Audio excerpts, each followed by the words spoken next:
آپ کا امام اعلیٰ حضرت احمد رضا خان بریلوی رحمۃ اللہ علیہ نے بھی کوا کھانے کو جائز اور حلال لکھا ہے۔ کافی ٹائم سے انسٹاگرام پہ کچھ برساتی مینڈکوں نے شور مچایا ہوا ہے کہ اعلیٰ حضرت نے کوے کھانے کو حلال لکھا ہے۔ کسی کے ساتھ کچھ چھپکلی اور بندریاں بھی اچھل رہی ہیں یہ کہتے ہوئے کہ دیوبندیوں نے کوا حلال لکھا ہے تو اعلیٰ حضرت نے بھی فتاوی رضویہ میں کوا حلال لکھا ہے۔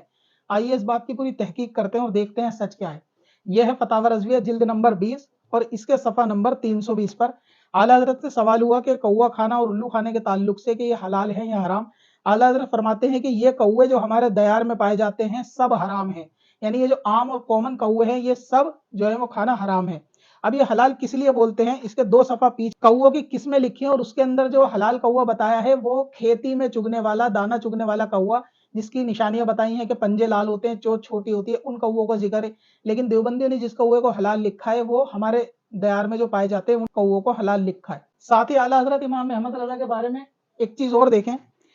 یہ ہدایت بخشش ہے اور اس کے اندر اعلیٰ حضرت نے ایک شعر بھی لکھا ہے کہ جو دین کووں کو دے بیٹھے ان کو یکساں ہے، کلاغ لے کے چلیں یا الاغ لے کے چلیں۔ سوچنے والی بات ہے جو عالم دین کوے کو حلال لکھے گا وہ دوسرے عالم دین نے کوے کے حلال لکھنے پہ طنز نہیں کر سکتا، لہٰذا جو کوا دیوبندیوں نے حلال لکھا ہے وہ یہ عام کوا ہے اور جو کوا اعلیٰ حضرت نے حلال لکھا ہے وہ کھیت میں دانا چگنے والا کوا ہے، اور دونوں میں بہت فرق ہے۔